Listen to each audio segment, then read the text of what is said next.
Abu Suja, pengarang kitab Takrib atau Matan Abu Suja, qala, beliau berkata, wa tahdilul lihyatil kasati. Jadi menyela-nyela jenggot yang tebal. Jadi dalam wudu kita disunahkan menyela jenggot-jenggot yang tebal. Ya kalau yang punya jenggot tidak masuk di dalamnya. Jadi kalau jenggot yang tebal itu sunnah di sela-sela ketika membasuh muka, kemudian juga menyela-nyela jenggot. Nah berbeda kalau nggak ada jenggot, berarti ya semuanya kena. Tapi nanti berbeda Pak hukumnya ketika kita mandi junub. Nah kalau mandi junub, ya walaupun jenggot tebal, kulitnya harus kena Pak. Nggak ada halangan apapun, jadi harus kena semuanya. Bahkan mohon maaf, rambut-rambut yang tidak terlihat oleh mata kita di bawah kita itu juga harus kena semuanya, sampai ke kulit-kulitnya. Jadi beda Pak antara nanti mandi junub dengan kita sunnah wudu ini Pak.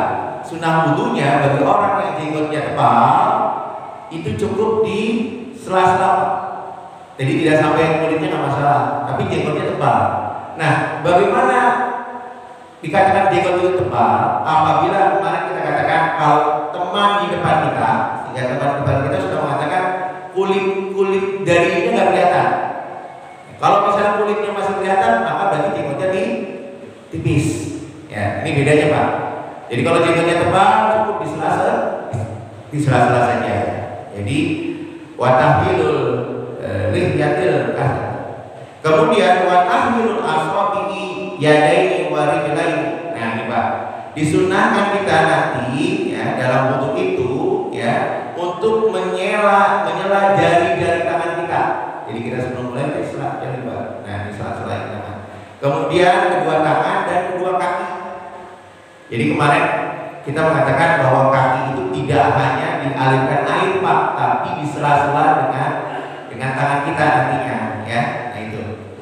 Sebagaimana diriwayatkan ya, annahu alaihi salatu wasalam ya, idza tawadda sabbaka lihyatul karimah bi asabihi min tahtiha. Nah ini untuk jenggot ya Pak. Jadi sebagaimana ya dari Nabi Muhammad SAW ketika beliau berwudu, maka beliau menyela-nyela jenggotnya yang mulia. Jenggotnya Nabi mulia Pak ya. Jadi jenggot Nabi yang mulia. Kemudian dengan apa? Bi asabihi, dengan jari-jarinya minta tidak dari arah bawah Pak, dari bawah. Nah itu kanjeng Nabi Muhammad SAW. Nah, rawahu Ibnu Majah. Hadis ini diriwayatkan oleh Imam Ibnu Majah dalam kitabnya. Nah, itu Pak. Kemudian wariyah Ibnu Abbas, dan diriwayatkan oleh Ibnu Abbas radhiyallahu anhu, semoga Allah meridhai keduanya, yaitu Ibnu Abbas dan ayahnya Abbas bin Abdul Muthalib. Ya, anna Rasulullah sallallahu alaihi wasallam, bahwa sesungguhnya Rasulullah sallallahu alaihi wasallam kana yuhallilu lihyatahu. Jadi kata Ibnu Abbas bahwa Rasulullah SAW bahwa melakukan menyela-nyela jenggotnya. Ya, menyela-nyela jenggotnya.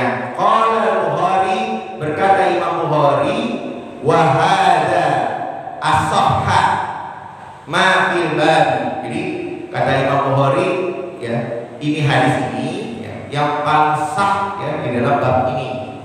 Wa qala Tirmidzi, dan berkata Imam Tirmidzi, inna hasanun sahihun, bahwa sesungguhnya hadis ini adalah hasan sahih ya.